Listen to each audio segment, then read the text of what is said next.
దేవుని యొక్క వాక్యమును ఈ సమయం మందు మనము ధ్యానించుకుందామండి.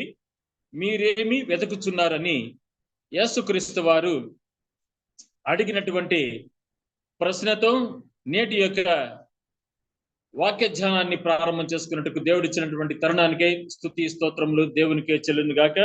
ఈ సమయం మందు యోహాను సువార్త 1వ అధ్యాయము 28వ వచనాన్ని గనక మనం చూసినట్లయితే అక్కడ యేసుక్రీస్తు వారు వెనుకకు తిరిగి వారు తన్ను వెంబడించుట చూచి మీరేమి వెతుకుతున్నారని వారిని అడగగా వారు రబ్బీ నీవు ఎక్కడ కాపురమున్నావు అని ఆయనను అడిగిరి. రబ్బీ అను మాటకు బోధకుడని అర్థము. అప్పుడు యేసుక్రీస్తు వారు వచ్చి చూడడని ఆయన వారితో చెప్పినారు.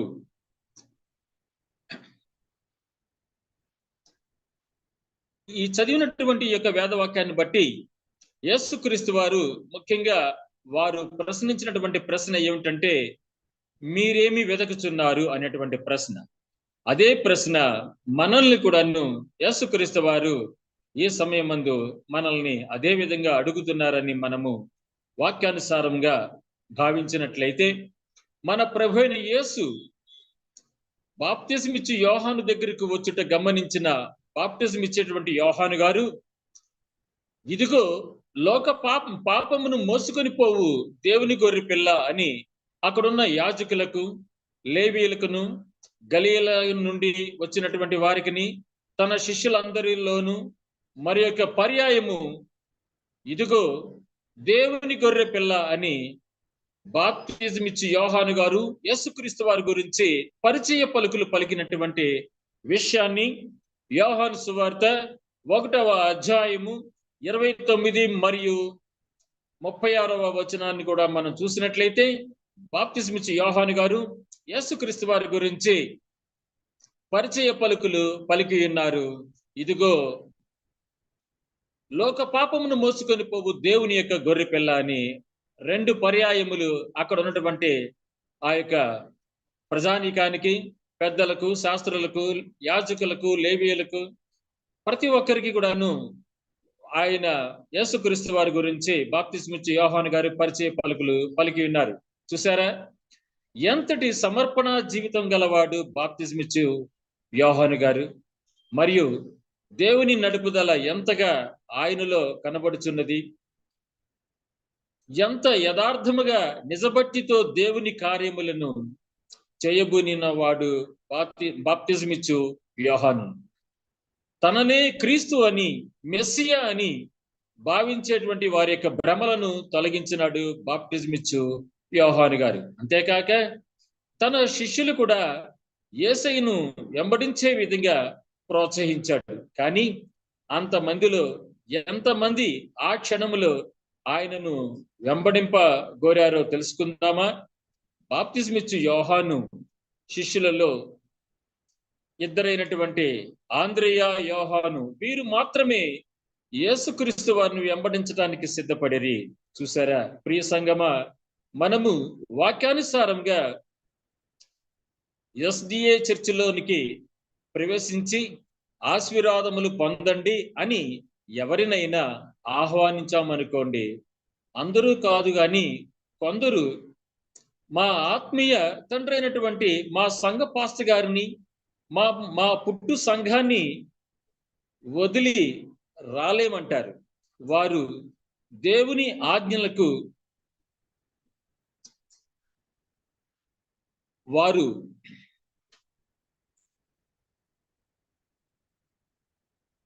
అవకాశాన్ని ఇవ్వరు, ప్రాధాన్యతని ఇవ్వరు. కేవలము వారు ఏం చెప్తారు అంటే మార్కు సువార్త 7వ అధ్యాయము 7-8 వచనాలని ఈ సమయం మందు చదువుకుందామండి. సహోదరి గారు చదువుతారు. మార్కు సువార్త 7వ అధ్యాయము 7-8 వచనాలని మనము చదువుకుందాం.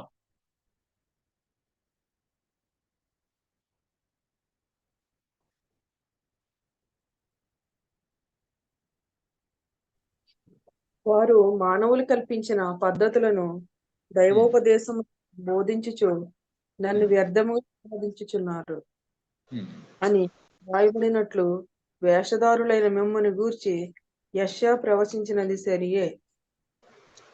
మీరు దేవుని ఆజ్ఞను విడిచిపెట్టి మనుషుల పారంపర్యాచారమును గైకొనుచున్నారు.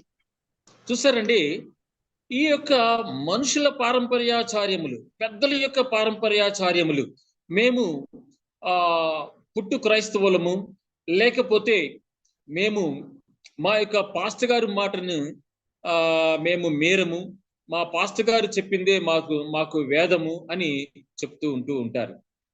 పాస్టర్ గారిని మీద ఆధారపడటము, పాస్టర్ గారి ద్వారాగా నడిపించబడటము తప్పులేదు, కానీ ఆ పాస్టర్ గారు అయినటువంటి వారు దేవుని యొక్క వాక్య ప్రకారంగా బోధిస్తున్నారా, లేకపోతే వారి యొక్క ఇచ్చను బట్టి వారి యొక్క స్వలాభం కోసము మనకు సరైనటువంటి సత్యమును వారు బోధించకుండా మనలను ప్రలోభ పెడుతున్నారా, మనకున్నటువంటి భ్రమల్లోనే మనలను జీవింప చేస్తున్నారా అనేటువంటి జిజ్ఞాసతో మనము సత్యాన్వేషణ చేయవలసినటువంటి అవసరం మనకు ఉండి ఉన్నది. అందుకని ఇప్పుడు సహోదరి చదివినటువంటి వాక్య విభాగాన్ని మనము అర్థం చేసుకొని మనము దేవుని యొక్క సత్య గ్రంథమైనటువంటి పరిశుద్ధ గ్రంథానికి మనము ఆస్కారం ఇచ్చి ఆ యొక్క వాక్యానుసారంగా దేవుని మనము ఆరాధన చేయటానికి మరి ఈ యొక్క వధువు సంఘమైనటువంటి పరిశుద్ధ సంఘమైనటువంటి శేషించినటువంటి సంఘమైనటువంటి మరి వాక్య ప్రకారంగా బోధించేటువంటి మన యొక్క వాక్యమును ఇతరులు సైతము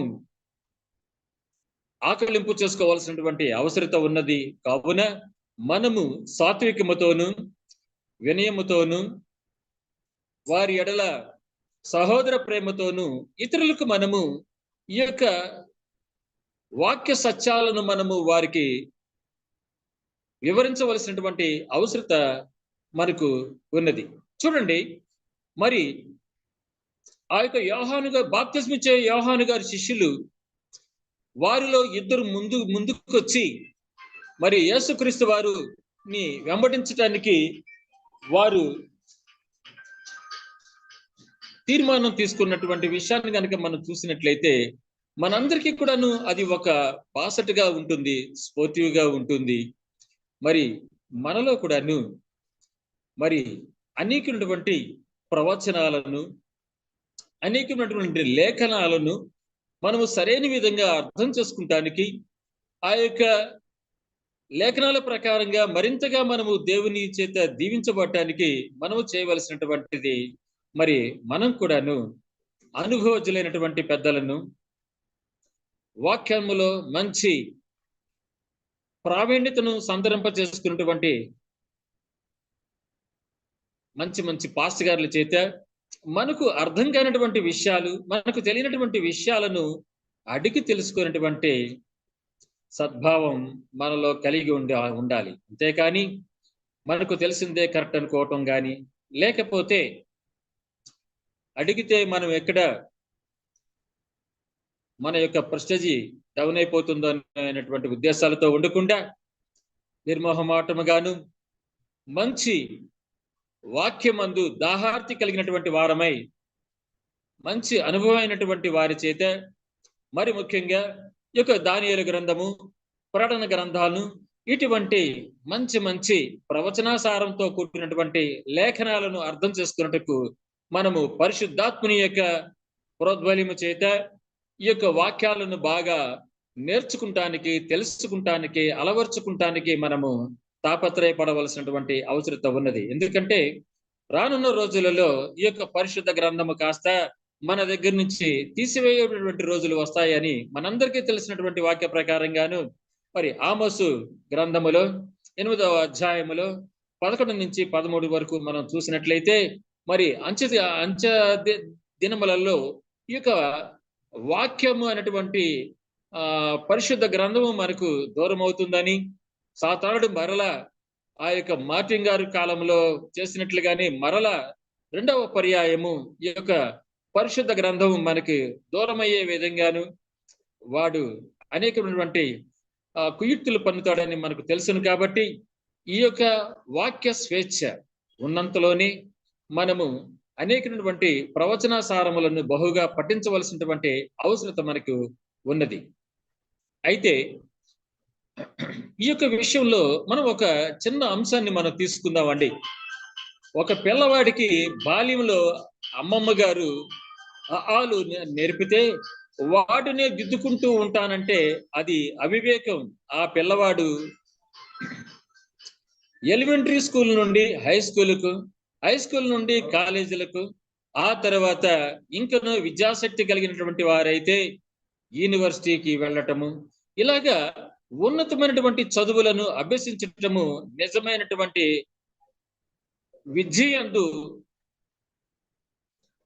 ఆసక్తి కలిగినటువంటి వారికి అది వర్తిస్తుంది. అదే విధంగా మనం కూడాను మనము జీవించేటువంటి దినములన్నిటిని కూడాను దేవుని యొక్క సత్యవాక్యమును మనము ధ్యానించవలసినటువంటి వారము కాబట్టి మనము కేవలము ఎక్కడో ఒక చిన్నప్పుడు బాల్య దశలో ఒక అమ్మమ్మ గారి ఇంట్లో నేర్చుకున్నవే అవే సరిపోతాయని అనుకోవటం ఎలాగైతే అవివేకం అవుతుందో, అలాగనే వాక్యానుసారంగా సత్యమును ప్రకటించేటువంటి మన యొక్క సంఘములో ఉన్నటువంటి వాక్యోపదేశకులను మనము ఆహ్వానించటము, వారి ద్వారాగా మంచి మనకు తెలియనటువంటి విషయాలను తెలుసుకోవటం అనేటువంటి జిజ్ఞాస మనలో ఎల్లప్పుడూ కూడాను దృఢంగా ఉండాలి. అయితే ఈ అంత్యకాలమందు పరిశుద్ధాత్మ దేవుడు మనలను సర్వసత్యంలోనికి నడిపించేటువంటి విభాగంలో మరి యోహాను సువార్త 16వ అధ్యాయం అండి 13వ వచనాన్ని ఈ సమయం ముందు సహోదరి చదువుతారు. యోహాను 16వ అధ్యాయము 13వ వచనాన్ని.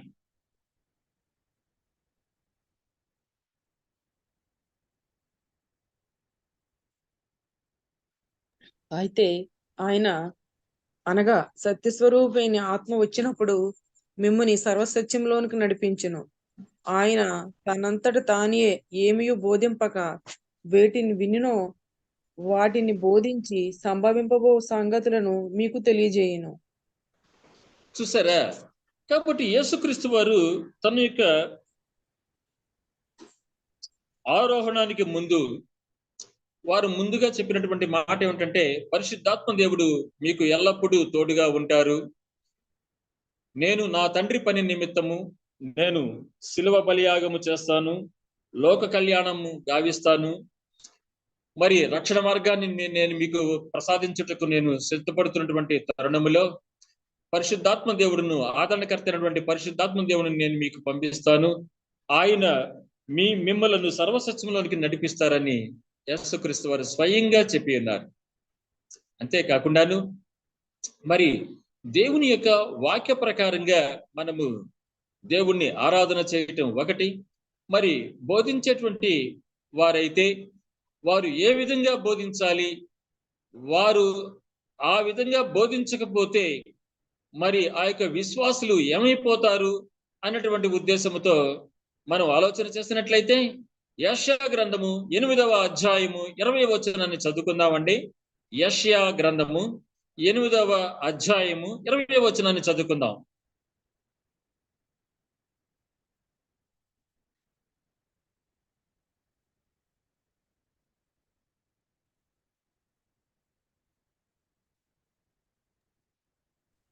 యెషయా ఎన్ని అధ్యాయం అన్నారండి? 8:20 అండి.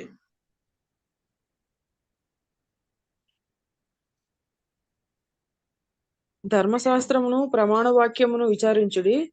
ఈ వాక్య ప్రకారము వారి బోధించిన ఎడల వారికి అరుణోదయం కలుగుదు. చూడండి,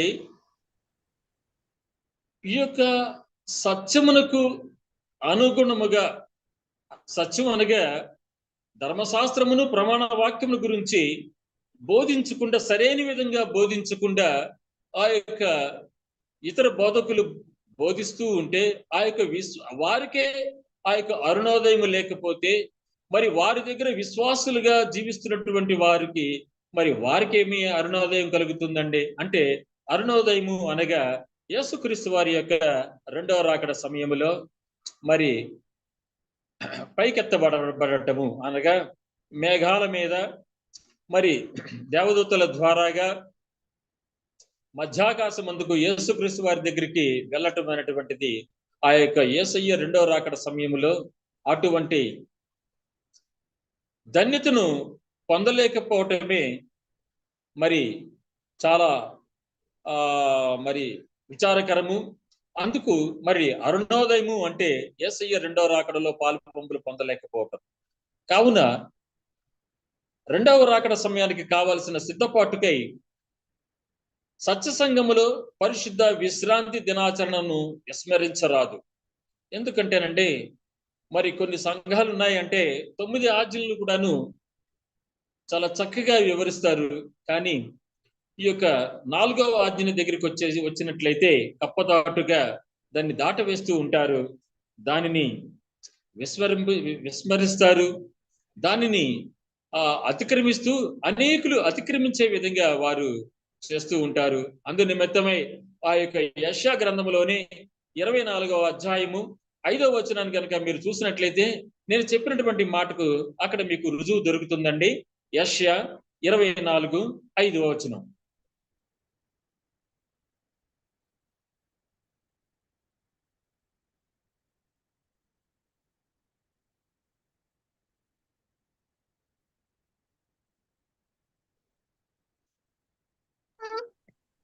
లోక నివాసులు ధర్మశాసనములను అతిక్రమించి ఉన్నారు, కట్టడను మార్చి నిత్య నిబంధనను మీరి ఉన్నారు.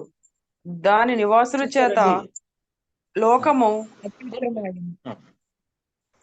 చూసారా? ఆ విధంగా యెషయా 24:5 ప్రకారంగా వారు ఏం చేస్తున్నారట? కట్టడను మార్చి కట్టడను మీరి ఏమండి బోధిస్తున్నారట. ఆ విధంగా మరి విశ్వాసులను వారు భ్రమల్లో పెడుతున్నారట. కాబట్టి అంతవరకు మరి బాప్తిస్మిచ్చి యోహాను శిష్యులైనటువంటి ఆంద్రేయ యోహాను యేసే మెస్సియా అని వెంబడిస్తూ ఉండగానే వారికి అర్థమైపోయింది. అదే విధంగా మనం కూడాను మరి బైబిల్ ప్రకారంగా, వాక్య ప్రకారంగా, సత్య ప్రకారంగా వాక్యమును వాక్యముతో సరిపోలిస్తూ మరి సూత్రం వెంబడి సూత్రము, ఆజ్ఞ వెంబడి ఆజ్ఞ, దేవుడిచ్చినటువంటి వాక్య ప్రకారంగా బోధిస్తున్నటువంటి వారిని వెంబడించుటకు వెనుకాడకూడదు. మనం మొదటగా చెప్పుకున్నట్లుగాను మేము అక్కడే పుట్టామండి, అక్కడే పెరిగామండి, అక్కడే తెలుసుకున్నామండి అనేటువంటి భ్రమల్లో ఉండకుండా అంచెలంచెలుగా దేవుని యొక్క సత్యమందు, దేవుని యొక్క కృపయందు, దేవుని యొక్క మహిమయందు మనము ఎల్లప్పుడూ కూడాను అభివృద్ధి చెందుతూ ఉండవలసినటువంటి అవసరత ఉన్నది. ఎందుకు నేను ఆ విధంగా చెప్తున్నానంటే అక్కడ బాప్టిజం ఇచ్చే యోహాను గారికి అర్థమైంది, నేను త్వరలో నా యొక్క శిష్యులకు దూరం అవుతాను, లోకరక్షకుడైనటువంటి యేసుక్రీస్తు వారు ఇచ్చేసి ఉన్నారు, వారిని నా శిష్యులు వెంబడించటము వారికి శ్రేయస్కరము, వారికి ఆశీర్వాదకరము అని వారు బాహటముగా, నిర్మోహమాహటముగా, యథార్థముగా బాప్తిజం ఇచ్చే యోహాను గారు యేసుక్రీస్తు వారి గురించి ప్రకటించినారు, బోధించినారు. అయితే అందరిలో తొలి దశలో, తొలి విడతలో ఆ యొక్క ఆంద్రేయ యోహాను మాత్రమే యేసుక్రీస్తు వారిని వెంబడించి ఆ యొక్క యేసుక్రీస్తు వారే మెస్సియా అని వారు అర్థం చేసుకున్నారు. మరి యేసుక్రీస్తు వారు తనను వెంబడిస్తున్నటువంటి ఆ ఇద్దరు వైపు తిరిగి మీరేమి వెతుకుతున్నారని యేసుక్రీస్తు వారు ప్రశ్నించారు. అందులకు వారిద్దరు, రబీ, నువ్వు ఎక్కడ కాపురం ఉన్నావు అని ఆయనను అడిగినప్పుడు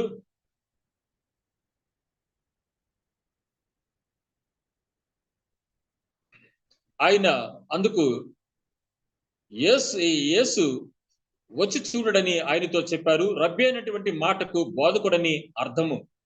సరే, ఆ విధంగా యేసుక్రీస్తు వారిని వెంబడించిన ఆయన శిష్యులు వారు ధన్యులైరి.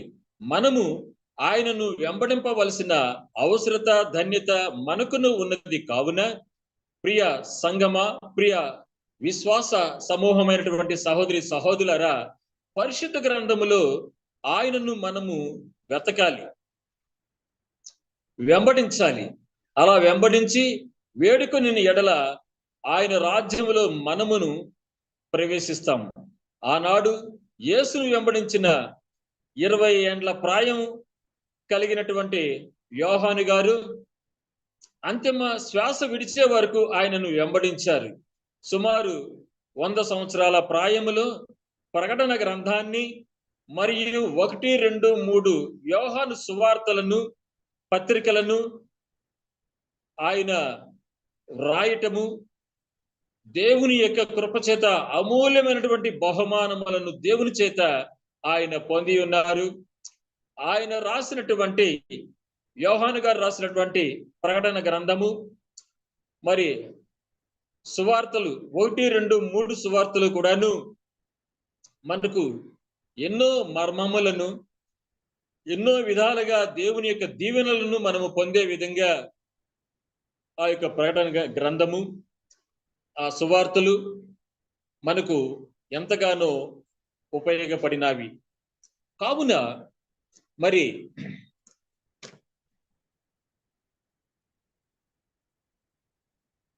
మరి ఆ యొక్క యేసుక్రీస్తు వారిని వెతికినటువంటి రెండవ వ్యక్తి పేరు ఆంద్రేయ.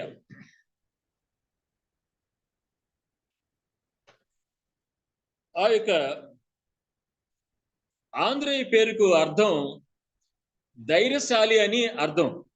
అయితే పేరుకు తగినట్లుగానే ఆయన ఆ అర్థాన్ని సార్థకం చేసుకున్నాడు. తన సొంత సోదరుడైనటువంటి పేతురును 5 రొట్టెలు 2 చేపలు కలిగి ఉన్న బాలుడిని యేసుక్రీస్తు వారికి పరిచయం చేసినాడు ఆంద్రేయ గారు. ధైర్యశాలి అయినటువంటి ఆంద్రేయ గారు తన యొక్క పేరుని సార్థకం చేస్తున్నటువంటి వ్యక్తి ఆంద్రేయ గారు. కొందరు ఉంటారండి, నా చిన్నప్పుడైతే నేను క్రైస్తవంలో ఉన్నటువంటి బాల్య దశలో మరి ఆ నూజివీడులో ఉన్నటువంటి ఒక హాస్పిటల్లో మరి చిన్న ఉద్యోగం చేస్తున్నటువంటి ఆయన పేరు చాలా పెద్ద ఆయన అప్పటికి ఆయన పేరు ఆరోగ్యం. ఆయన దగ్గుతూ ఉంటే మేము ఆయనని ఏడిపించేవారు. ఏమండి, మీ పేరు ఆరోగ్యం కదా, మీకు ఎందుకంటే దగ్గు వస్తుందని ఆయన అనేవాళ్ళం. పాపం మంచివారు, వారి సంతానాన్ని దేవుడు ఎంతగానో ఆశీర్వదించి ఉన్నారు. వారి సంతానము ఈ రోజున మరి విదేశాలలో వారు ఉంటున్నారు. వారు కూడాను నాకంటే పెద్దవారే. అయితే కుర్రతనం వలన వారిని మనం అలాగా మాట్లాడుతున్నటువంటి జరిగి ఉన్నది. అయితే నేను ఈ యొక్క విషయాన్ని నేను మీకు ఎందుకు పరిచయం చేస్తానంటేనండి, కొందరు పేరుకు తగిన విధంగా ఉండరండి, పేరుకు తగిన విధంగా వారు జీవించరు. ఏమండి, మరి అలాంటి పేర్లు నేను చెప్తే బాగోదు. కానీ నా పేరు చూడండి, ప్రభుకుమారు. మరి ప్రభుకుమారు అనేటువంటి పేరు పెట్టుకున్నటువంటి నేను ఎంత జాగ్రత్తగా ఎంత భక్తి శ్రద్ధలతో జీవించవలసినటువంటి అవసరత ఉన్నదండి. అందుకనే ఇక్కడ ఆంద్రేయ గారి పేరుని మనము ఇష్టపడదాం, వారిని మనము గౌరవించుకుందాం. ఎందుకంటే ఆయన ఆంద్రేయ అనేటువంటి పేరుకు అర్థం ధైర్యశాలి కాబట్టి ఆయన నిజంగానే ధైర్యం చేసి ఏం చేశారంటే, ఏం చేశారు, తన సొంత సోదరుడైనటువంటి పేతురుని యేసుక్రీస్తు వారికి పరిచయం చేయటానికి వారు పూనుకున్నారు. తర్వాత యోహాను సువార్త 6వ అధ్యాయము 9వ వచనాన్ని చూద్దామండి. యోహాను సువార్త 6వ అధ్యాయము 9వ వచనము. ఇక్కడ కొన్ని విషయాలను మనము ధ్యానం చేసుకోవాల్సినటువంటి అవసరం ఉన్నది. మన యొక్క భక్తి జీవితాన్ని ఏ రీతిగా మనము పెంపొందించుకోవాలో, అభివృద్ధి పదమున మనము నడిపించుకోవాలో అనేటువంటి సత్యము ఇక్కడ మనకు ఇవ్వబడిందండి. యోహాను సువార్త 6వ అధ్యాయము 9వ వచనాన్ని ఈ సమయం ముందు చదువుకుందాం. ఇక్కడ ఉన్న ఒక చిన్నవాని యొద్ద 5 యవల రొట్టెలు 2 చిన్న చేపలు ఉన్నవి గాని ఇంతమందికి ఏమాత్రమని ఆయనతో అనగా. సరే, చూడండి ఇక్కడ ఏం జరిగిందంటే, ఆంద్రేయ గారు యేసుక్రీస్తు వారితోనూ ఉన్నారు, అక్కడ ఫిలిప్పు ఉన్నారు, ఇంకా ఆయన శిష్యులు ఇంకా చాలా మంది కూడా ఉన్నారు, పేతురు గారు కూడాను అక్కడే ఉన్నారు. ఏమండి, ఇక్కడ మీరు చూసినట్లయితే 8వ వచనంలో ఉందండి, సీమోను పేతురు సహోదరుడైన ఆంద్రేయ అని ఉంది. నేను 8వ వచనం చెప్పాను, సహోదరి చదివినారు. మంచిదేనండి. 8, 9 వచనాలు కూడాను మీరు అధ్యయనం చేసుకోండి తదుపరి. అయితే ఇక్కడ యేసుక్రీస్తు వారితో ఈ యొక్క శిష్యులందరూ కూడా ఉన్నారు, ఫిలిప్పు కూడా ఉన్నారు, అందరూ ఉన్నారు, పేతురు ఉన్నారు. అయితే అక్కడ ఒక మంచి ఎఫార్ట్ మీటింగ్ జరుగుతోంది. బహుజనులు ఆయన యొద్దకు వచ్చుట చూసి, ఏమండి, బహుజనులు వచ్చారట. యూదుల పండగ సమీపించినటువంటి సమయంలో బహుజనులు యేసుక్రీస్తు వారి దగ్గరికి వచ్చారు. అక్కడ యేసుక్రీస్తు వారు మంచి ఎఫార్ట్ మీటింగ్ అరేంజ్ చేశారు. ఆ మీటింగ్ అయినటువంటి తదుపరి యేసుక్రీస్తు వారు వీళ్ళకి మనము భోజనం పెట్టాలి, వీళ్ళకి మనము ఆహారం ఇవ్వాలని చెప్పారు. అయితే ఇంతమందికి భోజనం పెట్టడం మన సాధ్యము కాదయ్యా, ఎక్కడ నుండి రొట్టెలు కొని తీసుకొస్తామని ఫిలిప్పు గారు యేసుక్రీస్తు వారిని అడిగారు. సరే, ఇదంతా కూడాను మీకు చాలా సార్లు పాస్టర్ గారు చెప్పినటువంటి వాక్యమే ఇది. అయితే నేను అవన్నీ ఊరికే మీకు జ్ఞాపకానికి తీసుకురావడానికి ప్రయత్నం చేస్తున్నాను, కానీ నేను చెప్పదలుచుకున్నటువంటి ముఖ్య సారాంశం ఏమిటయ్యా అంటే, ఇక్కడ చాలా మంది బహుజనులు ఆ యొక్క యేసుక్రీస్తు వారి యొక్క ఎఫార్ట్ మీటింగ్ కి వచ్చారు, బహిరంగ సభకు వచ్చారు.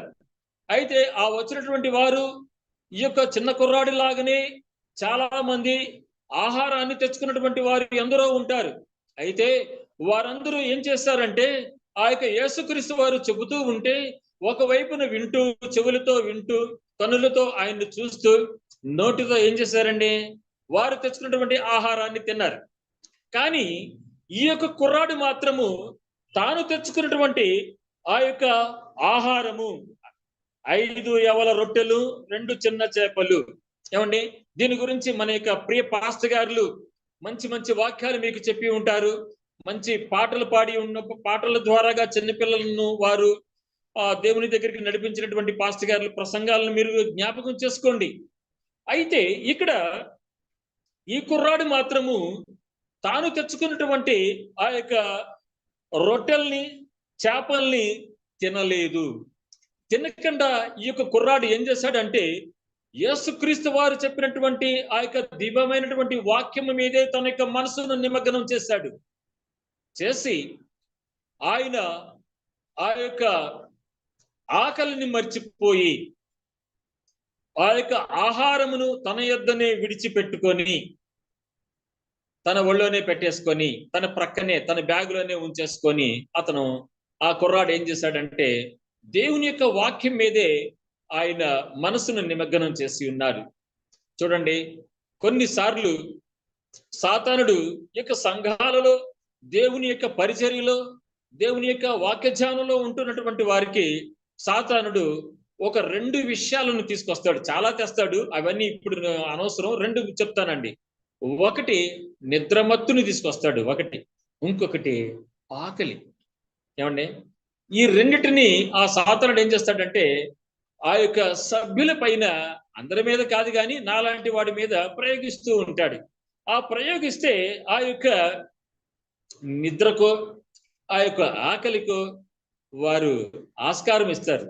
ఇచ్చిన వెంటనే వాడు ఏం చేస్తాడంటే సాతానుడు, ఆహా, ఈ ప్రభు కుమారుకి ఆకలి కలిగించటం వలన వీడు నా తట్టు తిరిగాడు రా, వీడు త్వరగా వాక్యాన్ని ముగించేసి వాడు సభ్యుల్ని ఇంటికి పంపించేస్తున్నాడు రా, అంతే చాలు అని సంతోషపడతాడు. లేకపోతే సభ్యుల్లో ఎవరైనా నిద్రపోతూ ఉంటే, చూసారా, వీడు ఆ యొక్క పరమ సత్యమును వినకుండా వాడిని నేను ఆటంకపరచడానికి ప్రయోగించినటువంటి యొక్క నిద్ర భలే పనిచేసిందని వాడు సంతోషపడుతూ ఉంటాడు. అయితే ఇక్కడ ఈ కుర్రాడు ఆ యొక్క రొట్టెల్ని తినకుండా దేవుని యొక్క వాక్యాన్ని ఆయన వింటున్నాడు. ఆ వినటం వలన ఆకలిని సైతం ఆయన మర్చిపోయాడు. అసలైనటువంటి జీవాహారము దేవుని యొక్క వాక్యం అండి. మనుషుడు రొట్టె వలన కాదు కానీ దేవుని యొక్క మాట వలన జీవిస్తాడు అన్నటువంటి వాక్యాన్ని మనము మరి వింటూ ఉంటే మనకు కొంచెము అదేంటి, ఆకలిస్తే మనము ఆగలేం కదా, ఉండలేం కదా అని అనుకుంటాం. అదే చూడండి, మన వారు ఎవరైనా హాస్పిటల్లో ఉన్నటువంటి సమయంలో ఆ ఆదుర్తాలు, ఆ కంగారులో ఆహారం తింటామా? తినం. లేకపోతే ఏదన్నా బస్సులో ట్రైన్లో ఏదన్నా జర్నీ చేస్తున్నప్పుడు ఆహారం తింటామా? అప్పుడు ఆహారాన్ని మర్చిపోతాం. కానీ ఈ యొక్క దేవుని యొక్క పనుల దగ్గరికి వచ్చేసేపాటికి, వాక్య ధ్యానానికి వచ్చేసేపాటికి మరి కొందరికి సాతానుడు చేసేటువంటి ప్రయోగాలు ఏమిటిరా అంటే ఈ యొక్క నిద్రమత్తుని, ఆకలిమి అనేటువంటి ఆ యొక్క అవసరతను గుర్తు చేయటం వలన. అయితే న్యాచురోపతి డాక్టర్ గారు ఏం చెప్తున్నారంటే మనము మనస్సును నిమగ్నం చేసుకొని ఆ యొక్క నీటిని మాత్రము మనము పానీయం చేసినట్లయితే మనం మనసులో ఇంత సమయం వరకు మనం తినకుండా దేవునితో మనము గడపాలి అని మనం గనక అనుకుంటే మనము చేయగలము. అంతా కూడాను మన యొక్క మనోనిబ్రతను బట్టే ఉంటుందని మరి న్యాచురోపతి డాక్టర్ గారు చెప్పినటువంటిది అది నిజం. అయితే ఇంకొక విషయం ఏంటంటే ఈ యొక్క ఆంధ్రే గారు కూడాను పిలుపు లాగా కంగారు పడకుండా, పిలుపు గారు కంగారు పడ్డారు. యేసుక్రీస్తు వారి వీళ్ళందరికీ భోజనం పెట్టాలరా, ఆహారం పెట్టాలరా అని చెప్పినప్పుడు పిలుపు తొందరపడిపోయి కంగారు పడిపోయి, ప్రభువా ఇంతమందికి ఎక్కడి నుంచి తీసుకొస్తామయ్యా, ఎలా కొనుక్కు రావాలయ్యా అని వెంటనే అనేశాడు పిలుపు గారు. మనం ఇంతకాలం కూడాను పేతురు గారు మాత్రమే త్వరపడి సమాధానం వ్యతిరేక్తంగా వెంటనే సమాధానం చెప్తాడని మనం చాలా సార్లు పేతురు గారి గురించి చెప్పుకున్నాం. కానీ ఈ పిలుపు గారు కూడా అంతే. అంతేకాకుండాను ఇదే యోహాను సువార్తలో యేసుక్రీస్తు వారిని ఏమడిగాడండి? ప్రభువా మాకు తండ్రిని చూపించాయ్యా అని అడిగాడు ఇదే పిలుపు గారు. చూసారా? అంటే ఈ యొక్క పిలుపు గారిలో కూడాను ఇటువంటి దుందుడుకు స్వభావం ఉన్నదట, తొందరపాటుతనం ఉన్నదట. అయితే ఈ యొక్క ఆంధ్రే గారు మాత్రము అలా లేదు. ఆయన ధైర్యశాలి కాబట్టి ఆయన కేవలము దేహదారుణ్య మూలముగాను లేకపోతే బహిరంగ విషయాల మూలములోను ఆయన ధైర్యశాలి మాత్రమే కాకుండాను ఆధ్యాత్మికమైనటువంటి విషయాల్లో కూడాను ఆయన ధైర్యశాలే. ఎందుకంటే ఆయన యేసుక్రీస్తు వారు చెప్పి ఉన్నారు, ఇంతమందికి ఆహారం పెట్టాలని ఆయన చెప్పారు.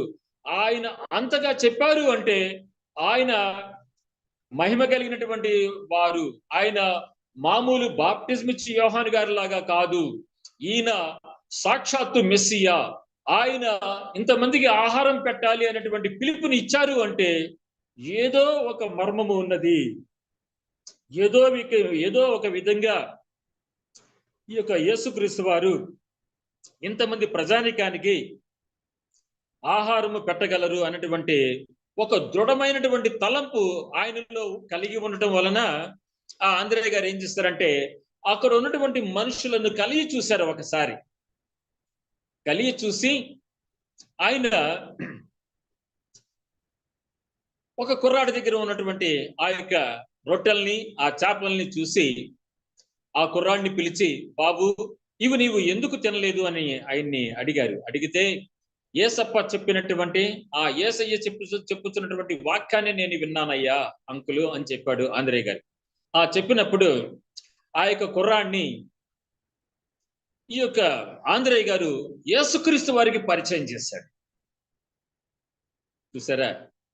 చూడండి, ఆ కుర్రాడు చేసినటువంటి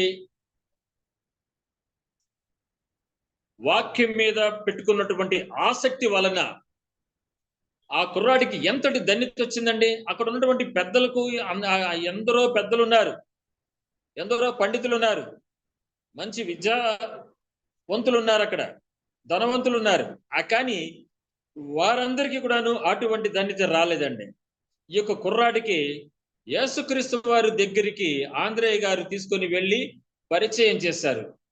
యేసయ్య ఈ యొక్క చిన్నారి కుర్రాడి దగ్గర ఇవి మాత్రమే ఉన్నాయి, ఇంక ఎవరి దగ్గర ఏమీ లేవని చెప్పినటువంటి తరుణంలో యేసుక్రీస్తు వారు ఆ కుర్రాడిని ఆశీర్వదించి ఆ కుర్రాడి దగ్గర ఉన్నటువంటి ఆ యొక్క రొట్టెల్ని కూడాను ఈయన యేసుక్రీస్తు వారు ఆశీర్వదించారు. దానికి ముందు ఆయన ఏం చెప్పారంటే వారిని అందరినీ కూడాను ఒక క్రమ పద్ధతిలో లైన్లో వారిని కూర్చోబెట్టండి అని యేసుక్రీస్తు వారు చెప్పినప్పుడు ఆ యొక్క శిష్యులు వారిని అందరినీ కూడాను ఒక క్రమ పద్ధతిలో వారిని కూర్చోబెట్టారు. ఇక్కడ ఒక లైన్ ప్రకారంగా ఒక క్రమ పద్ధతిలో వారిని కూర్చోబెట్టమని చెప్పడం అనేటువంటి దానిని మనం ఆధ్యాత్మికంగా గనక మనం తీసుకున్నట్లయితే మనము క్రమము చొప్పున ఏమండి ఆజ్ఞ వెంబడి ఆజ్ఞ, సూత్రం వెంబడి సూత్రము వెంబడి సూత్రము ప్రకారంగా మనము ప్రతి అంశానికి, ప్రతి విషయానికి, ప్రతి స్థితిలోనూ దేవుని యొక్క వాక్యం ఏమి చెబుతున్నది, వాక్యము ఏమని మనకు వివరించబడింది, వాక్యము ఏ రీతిగా ఈ యొక్క ప్రశ్నకు, ఈ యొక్క పరిస్థితికి సమాధానాన్ని, సహాయాన్ని వాక్యం ఏమి చెప్పనై ఉన్నది అని వాక్యం మీద మనం ఆధారపడాలనేటువంటిది ఒక భావము. మరొక భావం ఏమిట్రా అంటే క్రమము. అంటే మనము దేవుడిచ్చినటువంటి 10 ఆజ్ఞలను మనము క్రమక్రమముగా, కొంచెము కొంచెముగా, దినదినము వినయస్తులమై, విధేయతతో, కృతజ్ఞతతో, అంకుటిత భావముతో దేవుని యొక్క ఆజ్ఞలను అనుసరించటానికి, ఆచరించటానికి, దేవుని యొక్క ఆజ్ఞలను ఇతరులకు మనము బోధించటానికి మనము ప్రయత్నం చేయవలసినటువంటి అవసరత ఉండి ఉన్నది. ప్రథమార్థములోనే మనము కొన్ని సందర్భాలలో దేవుడిచ్చినటువంటి 10 ఆజ్ఞలలో మరి మనము కొన్నిసార్లు నీ 5వ ఆజ్ఞ అయినటువంటి నీ తల్లిని నీ తండ్రిని సన్మానించుము అనేటువంటి ఆజ్ఞను ఒక సందర్భములో ఆ యొక్క పరిస్థితిని బట్టి, ఆ యొక్క కుటుంబానికో, ఆ యొక్క వ్యక్తికో ఆ యొక్క ఆజ్ఞను మనము పరిచయం చేయవలసినటువంటి అవసరత ఉంటుంది. కొన్నిసార్లు మరి అబద్ధ సాక్ష్యము పలకకూడదు అనేటువంటి వాక్యమును ఆ సందర్భానికి సంబంధించినటువంటి విషయాన్ని బట్టి, పరిస్థితిని బట్టి ఆ యొక్క ఆజ్ఞను మనము దేవుడిచ్చినటువంటి 10 ఆజ్ఞలలో ఒక్కొక్క ఆజ్ఞని ఒక్కొక్క మనిషికి ఒక్కొక్క తరహాలో ఒక్కొక్క పద్ధతి చొప్పున వారికి మనము పరిచయం చేయవలసినటువంటి అవసరత మనకు ఉంటుంది.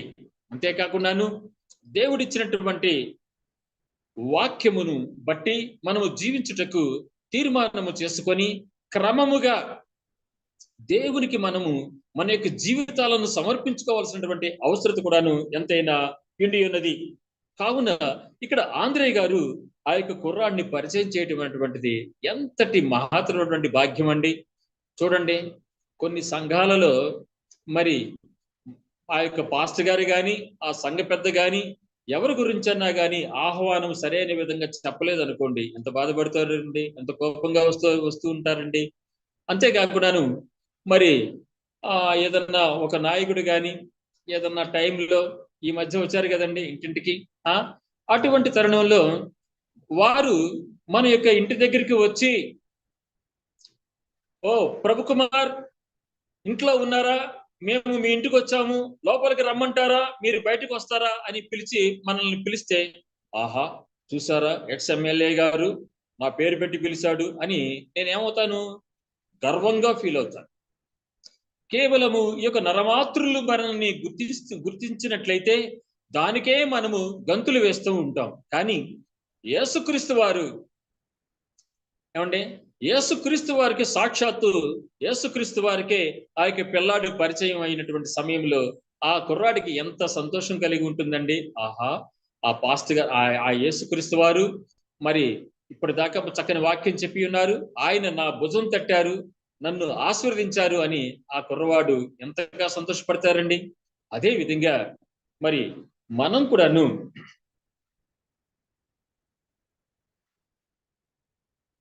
దేవుని చేత మనము దీవించబడాలని, ఆశీర్వదించబడాలని మనము ఎల్లప్పుడూ కూడాను మంచి దృఢ విశ్వాసంతో ఉండాలి.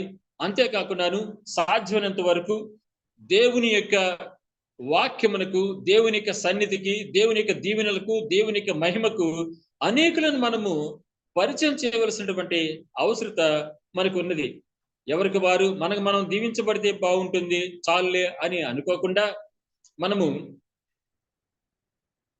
ఎల్లప్పుడూ కూడాను మనలాగనే ఇతరులు కూడాను దేవుని చేత దీవించబడాలి అనేటువంటి ఉద్దేశాన్ని కలిగినటువంటి వారమై ఎల్లప్పుడూ కూడాను యేసుక్రీస్తు వారిని మనము ఇతరులకు పరిచయం చేసేటువంటి వారుగా ఉండాలి.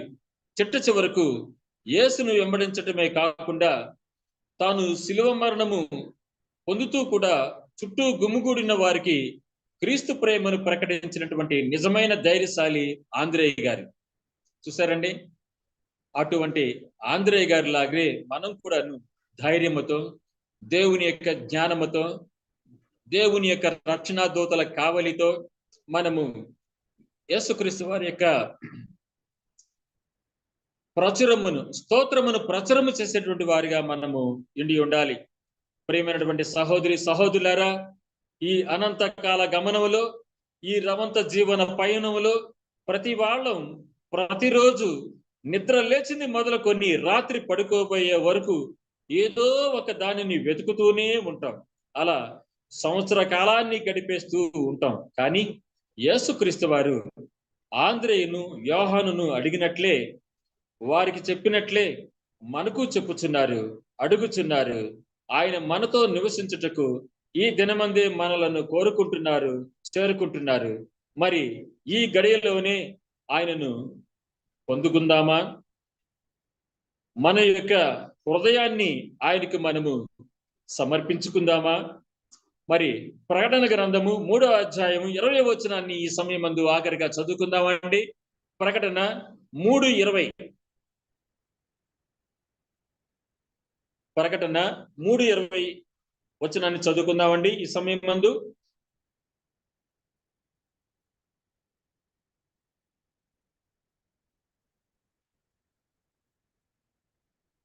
ఇదిగో నేను తలుపు నొద్ద నిలుచుండి తట్టుచున్నాను. ఎవడైనను నా స్వరము విని తలుపు తీసిన ఎడల నేను అతని ఎద్దుకు వచ్చి అతనితో నేనును, నాతో కూడా అతడును భోజనము చేయుదము అని యేసుక్రీస్తు వారు ప్రతి హృదయాన్ని, ప్రతి మనస్సును యేసుక్రీస్తు వారు వాక్య రూపములో, పాటల రూపములో, మరి కొందరికి కళల ద్వారాగా, మరి కొందరికి చిన్నపిల్లల బాల వాక్కు చేత, అనుభవజ్ఞులైనటువంటి పెద్దలైనటువంటి వారి యొక్క ఉపదేశాల ద్వారాగా యేసుక్రీస్తు వారు మనలను పిలుచుచున్నారు. ఆయన పిలుపుని మనము అందుకున్నటువంటి వారమై యేసుక్రీస్తు వారికి లోబడి యేసుక్రీస్తు వారిని స్వకీయ రక్షకుడిగా మనము అంగీకరించినట్లయితే ఆయన మనతో కూడా ఉంటానని చెప్తున్నారు. అవును, ఆయన మనతో కూడా నివసించి భోజనము చేయును. ఆయనతో మనలను మహిమలో ప్రవేశింప చేసుకొని సదాకాలము ఆయన మనతో ఉండటానికి ఆయన యేసుక్రీస్తు వారు ఇష్టపడుతున్నారు. కావున మన యొక్క దైనందిన జీవితంలో మనము ఎవరి కోసమో, వేటి కోసమో ఏమండి సాహసాలు చేస్తూ ఉంటాము. ఏమండి ఎంతగానో తాపత్రయపడుతూ ఉంటాము. మరి అకస్మాత్తుగా ఈ లోకములో మనము ధనవంతులం అవ్వాలని కోరుకుంటూ ఉంటాం. అందుకు మనము పడేటువంటి అవస్థలు, అపనిందలు అంతా ఇంత కాదు. కానీ యేసుక్రీస్తు వారి కోసము నిజంగా మనము ఆత్మతోను సత్యముతోను సత్యాన్వేషణ చేసినట్లయితే తప్పనిసరిగా యేసుక్రీస్తు వారు మన యొక్క ప్రార్థనలను, మన యొక్క ఆలోచనలను ఎరిగినటువంటి యేసు స్వామి మనకు తప్పనిసరిగా అనుగ్రహాన్ని ఇస్తారు. కావున ఈ సమయమందు మనము మనస్ఫూర్తిగా యేసుక్రీస్తు వారికి ప్రార్థన చేసుకుంటూ, యేసయ్యా, మేము ఇంతకాలము మీ యొక్క వాక్యంను సరైన విధంగా మేము ఆకలింపు చేసుకోలేకపోయి, దేవా మిమ్మల్ని మేము సరైన విధంగా వెంబడించలేకపోయాము స్వామి. మా యొక్క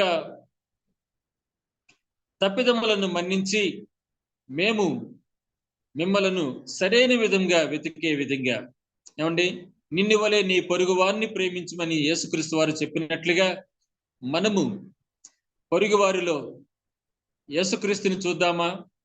పొరుగు వారికి యేసుక్రీస్తు వారి యొక్క ప్రేమను కనబరుచుదామా? ఆ రీతిగా మనము ఇతరుల పట్ల క్రైస్తవ అన్యోన్యతను సంతరింప చేసుకుంటూ యేసుక్రీస్తు వారిని వారిలో వెతుకుదామా? వారి కోసమే మనము బ్రతుకుదామా? వారితోనే మనము సదాకాలము జీవించాలన్నటువంటి జిజ్ఞాసతో మనము జీవించే విధంగా ఎల్లప్పుడూ ప్రతి సమయం మందు, ప్రతి క్షణం మందు యేసుక్రీస్తు వారిని మనము వెంబడించేటువంటి వారిగా, ఉండే విధంగా పరిశుద్ధాత్మ దేవుడు సర్వసత్యంలోనికి మనల్ని నడిపించుతున్నటువంటి పరిశుద్ధాత్మ దేవుని యొక్క శక్తి చేత మాత్రమే మనము యేసుక్రీస్తు వారికి కుమారులుగాను కుమార్తెలుగాను మనము అంగీకరించబడినటువంటి ఆ తరుణానికే ఈ యొక్క రాత్రికాల సమయమందు మనము సవినయముతోను యేసుక్రీస్తు వారిని మనసారా యేసయ్యా నీ కుమారుడుగా నీ కుమార్తెగా నీవు నన్ను అంగీకరించు స్వామి, ఆశీర్వదించు స్వామి అని ఈ యొక్క రాత్రికాల సమయంలో చక్కని ప్రార్థన విజ్ఞాపనలతో యేసయ్యను మనము మొరపెట్టుకొని చుండగా ఆ యేసుక్రీస్తు వారు మనకు కావాల్సినటువంటి ఆ యొక్క రెండవ రాకడలో మనము ప్రవేశపెట్టబడేటువంటి విధంగా యేసుక్రీస్తు వారు మనల్ని దీవించి కరుణించి కాచి కాపాడును గాక. ఆమేన్.